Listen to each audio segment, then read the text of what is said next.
अस्सलाम वालेकुम dear students, मैं हूं आपका टीचर राजा जवाद अहमद मीरभर और आप देख रहे हैं मेरा यूट्यूब चैनल राजा जवाद अहमद मीरभर। आज हम मैट्रिक क्लास का चैप्टर नंबर 6 एनवायरमेंटल केमिस्ट्री 2 जो है वाटर। पहला जो था एटमॉस्फेयर में था, इसका हमने पहला लेक्चर हमने कर दिया कि भाई वाटर क्या है, उसकी प्रॉपर्टीज़ क्या है, उसकी इम्पॉर्टेंस क्या है हमारे पास, ठीक है जी। और वाटर हमारे पास अकरेंस कैसे कैसे है, कहाँ पर कितना कितना वाटर हमारे पास अवेलेबल है।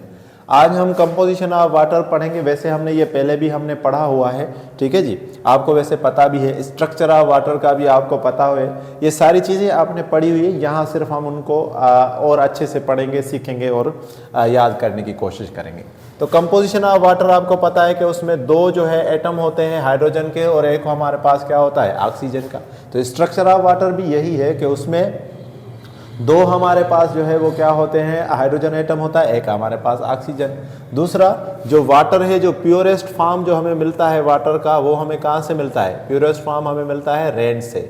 लेकिन बदकिस्मती से आजकल आपको पता है कि हमारी जो है कुछ लोगों की भूख जो है इतनी बढ़ गई है कि उन्होंने एनवायरनमेंट को ही खाना शुरू कर दिया है, स्पेशली अमेरिका वालों की, यूरोपियन कंट्रीज़ की, कि उसकी वजह से एसिड रेन हो रहा है। जिसकी वजह से एसिड रेन क्या हो रहा है कि उसके अंदर ऐसी गैसेस आ गई हैं जो वहाँ से जब ऊपर से नीचे जब बरसात आती है तो वो भी एसिडिक इन नेचर की हो जाती है। जैसे सल्फ़र डाइऑक्साइड उसमें शामिल हो जाती है, और भी बहुत जहरीली गैसेस हैं, नाइट्रिक एसिड हो गया वो भी शामिल हो जाता है, सल्फ्यूरिक एसिड भी उसमें शामिल हो जाता है। तो एसिड रेन हो रहा है। तो आजकल ये पानी जो है बरसात वाला वो भी प्योरेस्ट फॉर्म नहीं है हमारे पास। ड्रिंकिंग वाटर में कौन कौन से हमारे पास आयन होते हैं जो हमारी हेल्थ के लिए लाजमी है? सोडियम आयन भी उसमें होता है, क्लोरीन आयन भी उसमें होते हैं, कैटाइन और एनाइन, पोटाशियम भी उसमें होता है, और मैग्नीशियम भी होता है। स्ट्रक्चर ऑफ वाटर की अगर हम बात करें तो वो भी वही है। ये हमारे पास O है, ठीक है जी, और ये उसके साथ एक H बॉन्ड है, ये उसके साथ एक और H बॉन्ड है, ये इनकी बॉन्डिंग है, ठीक है। यहाँ पर इसके दो लोन पेयर बचेंगे, क्योंकि हमें पता है कि ऑक्सीजन का जो एटॉमिक मास है, ऑक्सीजन का जो एटॉमिक मास है वो है हमारे पास 16, ठीक है जी, AMU, ठीक है जी। ऑक्सीजन का एटॉमिक मास हमारे पास 16 है, तो इसके जो एटॉमिक नंबर है वो क्या हो जाएगा? 8 हो जाएगा। तो इसका मतलब है कि आउटर मोस्ट शेल में, इसके वैलेंस शेल में, आउटर मोस्ट शेल जिसको हम कहते हैं वैलेंस शेल, ठीक है जी, आउटर मोस्ट शेल या जिसको हम क्या कहते हैं वैलेंस शेल। तो उस वैलेंस शेल में कितने इलेक्ट्रॉन होंगे? 6। कितने हो जाएंगे? 6 इलेक्ट्रॉन। तो 6 इलेक्ट्रॉन है, तो इसको अपना ऑक्टेट पूरा करना है, तो ये दो बॉन्ड बनाता है हाइड्रोजन के साथ। तो ये एक इसका इलेक्ट्रॉन, ये एक इसका, और ये एक हाइड्रोजन का इलेक्ट्रॉन, और ये एक हाइड्रोजन का। तो इस हिसाब से इन्होंने ये अपने आपस में क्या बना दिया? एक बॉन्ड बना दिया। और ये जो है जो बॉन्ड में हिस्सा नहीं ले रहे, ये भी इलेक्ट्रॉन है। जो बॉन्ड में हिस्सा नहीं लेते उनको हम कहते हैं लोन पेयर। ये हमारे पास क्या है? Lone pair. लोन पेयर को मैं कहता हूं कि ये है कुंवारे, जिनकी शादी नहीं हुई, गैर शादीशुदा है ये, ठीक है जी, गैर शादीशुदा, या इनको हम कहते हैं कि जो शेयरिंग में जो हिस्सा ना लें, अनशेयर्ड है। ये क्या है हमारे पास? अनशेयर्ड है। ये जो है वो हिस्से नहीं लेते पेयरिंग के अंदर, ठीक है जी। जबकि ये जो है बॉन्ड पेयर इनको कहते हैं, दोनों को हम कहते हैं बॉन्ड पेयर। बॉन्ड पेयर का मतलब होता है कि ये क्या है? Sharing of electrons. ये दोनों शेयरिंग ऑफ इलेक्ट्रॉन्स में हिस्सा ले रहे हैं, ठीक है जी। और इनको हम कहते हैं कि ये हमारे पास क्या है? शादीशुदा। अब होता तो यही चाहिए कि ये शेयरिंग हो, लेकिन यहाँ पर मसला क्या है कि ऑक्सीजन जो है वो है हमारे पास क्वीन ऑफ इलेक्ट्रोनेगेटिविटी। ऑक्सीजन की अगर हम बात करें तो ये हमारे पास है क्वीन ऑफ इलेक्ट्रोनेगेटिविटी, जिसकी जो है इलेक्ट्रोनेगेटिविटी हमारे पास कितनी आती है? 3.5। और हाइड्रोजन बेचारा गरीब है, इसके पास जो इलेक्ट्रोनेगेटिविटी है वो है 2.1। इलेक्ट्रोनेगेटिविटी उस ताकत को कहते हैं, वो उस कुव्वत को कहते हैं जो शेयर पेयर इलेक्ट्रॉन्स को खींच सके। क्या कर सके? खींच सके। तो होता क्या है कि इसकी इलेक्ट्रोनेगेटिविटी है जो ऑक्सीजन की, क्योंकि ये है क्वीन ऑफ इलेक्ट्रोनेगेटिविटी। क्या है जी? Queen of electronegativity. तो इसकी होती है 3.5। किंग ऑफ इलेक्ट्रोनेगेटिविटी हमारे पास फ्लोरीन है, ठीक है जी। फ्लोरीन को हम कहते हैं कि ये हमारे पास है किंग ऑफ इलेक्ट्रोनेगेटिविटी, और उसकी जो है वो होती है 4। क्या होती है? 4। तो होगा क्या कि ये जो इलेक्ट्रॉन्स है यहाँ पर, ये जो इलेक्ट्रॉन्स है शेयर पेयर ऑफ इलेक्ट्रॉन, ये खींच लेगा कौन? ऑक्सीजन। कौन खींच लेगा? ऑक्सीजन। तो ये कुछ इस तरह से हो जाएगा, ये यहाँ पर आ जाएंगे, ठीक है। यहाँ से भी ये जो इलेक्ट्रॉन है यहाँ से ये खींच लेगा और कहाँ आ जाएंगे, यहाँ आ जाएंगे। कहाँ आ जाएंगे, यहाँ। यहाँ ये खींच लेगा। जैसे ये यहाँ खींच लेगा तो अब होगा क्या, होने का तो ये होगा कि ये जो है ये प्रोटॉन बन जाएगा। यहाँ पर इसके पास कोई इलेक्ट्रॉन नहीं है तो यहाँ पर आ जाएगी पॉजिटिव चार्ज, यहाँ पर क्या आ जाएगी, पॉजिटिव चार्ज। और क्योंकि इसने इलेक्ट्रॉन खींच लिए तो यहाँ पर क्या आ जाएगी, साइन माइनस चार्ज। तो इस पे पार्शियली पॉजिटिव होता है और इस पे पार्शियली नेगेटिव चार्ज होता है। ऑक्सीजन के ऊपर पार्शियली नेगेटिव चार्ज आता है क्योंकि उसने इलेक्ट्रॉन को खींच लिया।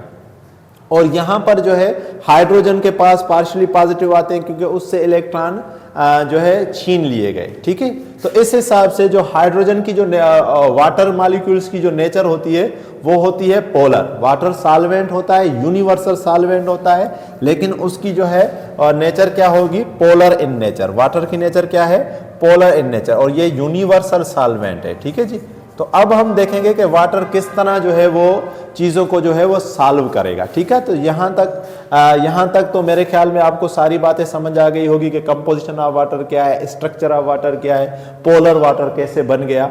अब हम जो है पोलर नेचर हम सीखेंगे कि किस तरह ये चीज़ों को जो है वो आपस में हल कर लेता है। ठीक है, तो आइए ज़रा देखते हैं। यहाँ से मैं इसको मिटा देता हूँ ताकि हम जो लिखें सारी चीज़ें तो हमें समझ आ जाए। ऊपर वाली चीज़ें जो हमने कर ली है वो समझ आ गई। अब हम इसको यहाँ से मिटा देते हैं। ठीक है, ताकि आसानी से हम इसको समझ लें। ये स्ट्रक्चर वाला भी पोर्शन हमने कर दिया। अब हम सिर्फ ये करेंगे ना, वाटर एज अ सॉल्वेंट। ठीक है, यहाँ से तो वाटर एज अ सॉल्वेंट जब हम पढ़ेंगे तो इसका मतलब ये है कि वाटर के अंदर किसी चीज़ को जो है वो हम डालें। सपोज करें कि हम एक लेटिस उठाते हैं। लेटिस क्या है कि एक जो है वो साइज है या एक स्ट्रक्चर है किसकी, नमक की, NaCl की, सोडियम क्लोराइड की। ठीक है, तो हम क्या करते हैं कि NaCl को हम उठाते हैं। ठीक है, ये हमारे पास NaCl है और ये हमारे पास, इसको हम किस में डालेंगे, वाटर में, पानी में डालेंगे। यहाँ अगर मैं इसकी इस तरह पिक्चर बनाऊं तो कुछ इस तरह जैसे हम बनाएंगे कि ये हमारे पास पानी है। ठीक है जी, ये पानी है इसके अंदर। ठीक है जी, ये पानी है इसके अंदर। ठीक है, और यहाँ जो पानी है ऊपर से हम इसमें क्या डाल रहे हैं, नमक। नमक क्या है हमारे पास, NaCl। अब आपको पता होना चाहिए कि NaCl न्यूट्रल होता है, लेकिन जो Na है उसके ऊपर होती है पॉजिटिव चार्ज और जो Cl है उसके ऊपर माइनस चार्ज। यहाँ तो हमने पहले ही पढ़ लिया कि वाटर के ऊपर H के ऊपर पॉजिटिव चार्ज है, ऑक्सीजन के ऊपर नेगेटिव चार्ज है। तो जैसे ही हम इसको पानी में डालेंगे तो ये जो है वो हाइड्रेटेड होना शुरू करेगा। हाइड्रेटेड होना शुरू कैसे करेगा, जरा देख लें। हाइड्रेटेड किस तरह होगा कि यहाँ देखें ये Na प्लस है, Na प्लस है और यहाँ पर है O माइनस। तो होगा क्या ये कि Na प्लस जो है इसके चारों तरफ ऑक्सीजन आ जाएगा। ऑक्सीजन देखें, ऑक्सीजन इसके चारों तरफ आ जाएगा। देख लें कि चारों तरफ इसके जो है वो क्या आ जाएगा, ऑक्सीजन हो जाएगा। ऑक्सीजन यानी ये जब आएगा तो ये टूटेगा, NaCl टूटेगा, इसका भी आयन बनेगा, कैटाइन जो है वो बन जाएगा। तो यहाँ पर इसके चारों तरफ जो है वो क्या आ जाएगा, ऑक्सीजन, क्योंकि ऑक्सीजन के ऊपर क्या है, नेगेटिव चार्ज है। यहाँ पर भी ऑक्सीजन आ जाएगा, ऑक्सीजन के ऊपर क्या है, नेगेटिव चार्ज है। ठीक है, तो चारों तरफ देखें कि Na के चारों तरफ हमने क्या रख दिया कि वो है ऑक्सीजन। इसी तरह जो क्लोरीन है, अब क्लोरीन के ऊपर कौन सी चार्ज है, माइनस है। जब क्लोरीन के ऊपर माइनस चार्ज है तो क्लोरीन के साथ क्या होगा, उल्टा हो जाएगा, यानी इसके पास जो आएगा वो कौन आएगा, हाइड्रोजन आएगा। कौन आएगा जी, हाइड्रोजन आएगा। ठीक है जी, तो ये हाइड्रोजन इसके पास आ जाएगा। यहाँ पर भी हाइड्रोजन, यहाँ पर भी हाइड्रोजन, नीचे O आ जाएगा। यहाँ पर भी हाइड्रोजन, यहाँ पर भी हाइड्रोजन और नीचे क्या आ जाएगा, O आ जाएगा। ठीक है, यहाँ पर भी हाइड्रोजन, यहाँ पर भी हाइड्रोजन, नीचे क्या आ जाएगा, O आ जाएगा। नीचे क्या आ जाएगा, O आ जाएगा। तो इस चीज को हम कहते हैं हाइड्रेटेड। इस चीज को हम क्या कहते हैं कि ये हमारे पास क्या है, हाइड्रेटेड है। ये हमारे पास क्या है, हाइड्रेटेड। अब यहां से हमें एक चीज तो पता चल गई। क्या पता चली कि यहां से हमें एक चीज पता चल गई कि वाटर जो है उसने जिस चीज को जो है सॉल्व किया है वो भी क्या होना चाहिए, पोलर होना चाहिए। वो भी क्या होना चाहिए, पोलर।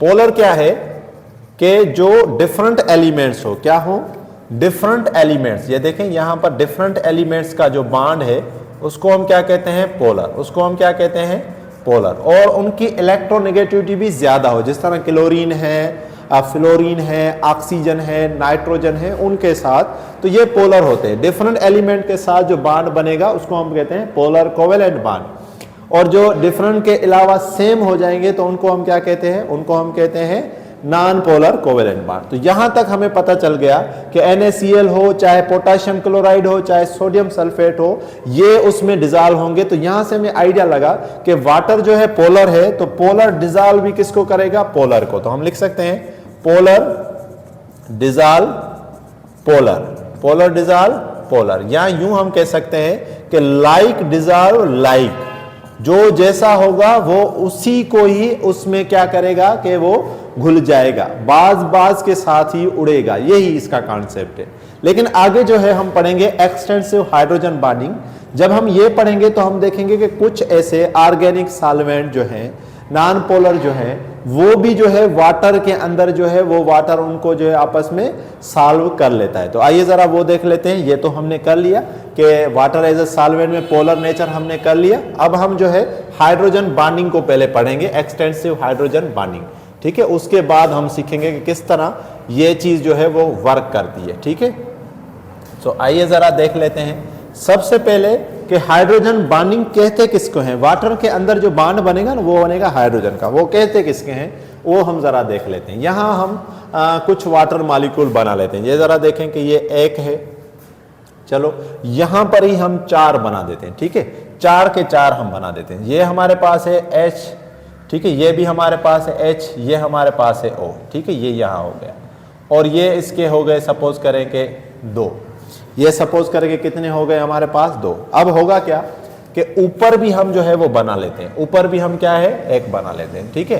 तो ये सपोज करें कि ऊपर वाला एक हमारे पास मॉलिक्यूल है, वो भी वाटर ही है, वो भी क्या है वाटर ही है, ठीक है। यहां भी आ जाए एक हम बना लेते हैं, ये भी हमारे पास क्या है वाटर मॉलिक्यूल है। आ जाए यहां भी हम जो है वो एक वाटर जो है मॉलिक्यूल हम बना लेते हैं। आ जाए यहां भी जो है वो हम एक वाटर जो है मॉलिक्यूल बना लेते हैं। तो टोटल हमने कितने वाटर मॉलिक्यूल बना लिए, 4 बना लिए। कितने बना लिए हमने, 4 बना लिए, ठीक है जी। अभी हमने फिनोमेना पढ़ा था इलेक्ट्रोनेगेटिविटी का, उसमें हमने देखा कि ये जो लोन पेयर है और ये जो है हमारे पास बॉन्ड पेयर है, ये इससे इलेक्ट्रॉन खींच लेते हैं। तो खींच लेने के नतीजे में इसके ऊपर आ जाती है पार्शियल नेगेटिव और इसके ऊपर आ जाता है पार्शियल पॉजिटिव, इसके ऊपर पार्शियल नेगेटिव और इसके ऊपर पार्शियल पॉजिटिव। तो यही फिनोमेना यहां भी होगा, इसके ऊपर भी नेगेटिव, इसके ऊपर पॉजिटिव, इसके ऊपर भी पॉजिटिव, इसके ऊपर भी पॉजिटिव, इसके ऊपर भी पॉजिटिव, यहां नेगेटिव, यहां पॉजिटिव, यहां पॉजिटिव, यहां नेगेटिव, पॉजिटिव, पॉजिटिव और नेगेटिव। इसका मतलब यह है कि जो हमारे पास प्रोटॉन है उसके पास इलेक्ट्रॉन नहीं है, उसको अपने डुप्लेट पूरे करने। तो होगा क्या, यहां पर ये जो लोन पेयर है, 2 लोन पेयर, ये जो लोन पेयर है ये इसके साथ बॉन्ड बनाएंगे हाइड्रोजन के साथ, ये इसके साथ बनाएंगे। यहां देखें ये हाइड्रोजन के साथ बॉन्ड बना रहे हैं डॉट डॉट की शक्ल में। नीचे आ जाएं तो नीचे जो है इसके पास भी 2 लोन पेयर है, तो ये भी जो है इसके साथ जो है बॉन्ड बनाएगा, डॉट डॉट वाला बॉन्ड बनाएगा। यहां ये जो हाइड्रोजन है ये भी देखें कि इसके साथ क्या बनाएगा, बॉन्ड बनाएगा। तो हमने देखा इस मॉलिक्यूल को, इस वाले को, बीच वाले को हमने देखा कि इसने एक यहां हाइड्रोजन बॉन्ड बनाया, एक यहां हाइड्रोजन बॉन्ड बनाया और एक यहां बॉन्ड बनाया, ठीक है। तो 2 लोन पेयर ने बॉन्ड बनाए क्योंकि इसके पास 2 प्रोटॉन वाले थे, 2 उसने बनाए। तो टोटल हमारे पास कितने हाइड्रोजन बॉन्ड बने, यहां से लेकर ये देखें, ये जो बॉन्ड है यहां पर, ये जो बॉन्ड है इसको हम कहते हैं हाइड्रोजन बॉन्डिंग। क्या कहते हैं, हाइड्रोजन बॉन्डिंग। और ये जो हमारे पास हाइड्रोजन बॉन्डिंग बना, ये कितने हमारे पास हाइड्रोजन बॉन्डिंग बने, ये हमारे पास बने 4। मैक्सिमम हम 4 बना सकते हैं। यहां हमने लिखा भी हुआ है कि मैक्सिमम 4 एडिशनल हम वाटर के बॉन्ड बना सकते हैं। और मैक्सिमम जो 4 जो है हमने वाटर के एडिशनल जो है हमने बॉन्ड जो बनाए हैं, अब इनका नाम क्या हो जाएगा, इनका नाम हम दे देंगे टेट्राहेड्रल। क्या नाम देंगे, टेट्रा का मतलब है 4, टेट्राहेड्रल, ठीक है। और इस लोन पेयर की वजह से ही जो इसकी शेप है, ज्योमेट्री जो इसकी बनती है, वो बनती है क्या, वाटर मॉलिक्यूल्स की बेंट। वाटर मॉलिक्यूल की जो है बेंट होता है, या हम इसको क्या कहते हैं कि ये हमारे पास क्या है, एंगुलर है। ये हमारे पास क्या है, एंगुलर है। अब यहां पर एक मजे की बात है, क्योंकि ये हाइड्रोजन बॉन्ड बनाता है by establishing hydrogen bond OH bonds, ठीक है जी। तो होगा क्या वेरियस पोलर नॉन, यहां लिखा हुआ है various polar non ionic molecules, लेकिन शर्त यह है कि उनमें क्या हो, हाइड्रोक्सिल ग्रुप हो, OH ग्रुप हो। जैसे अल्कोहल है हमारे पास, ऑर्गेनिक एसिड है, ग्लूकोज है, शुगर है, ठीक है, ग्लूकोज और शुगर, ठीक है। तो ये कार्बोहाइड्रेट्स में दोनों आ जाते हैं, पीछे हमने पढ़ा भी था, C6H12O6। और इनमें कौन सा ग्रुप होता है, कीटोन, कीटोन और अल्डिहाइड, ठीक है जी।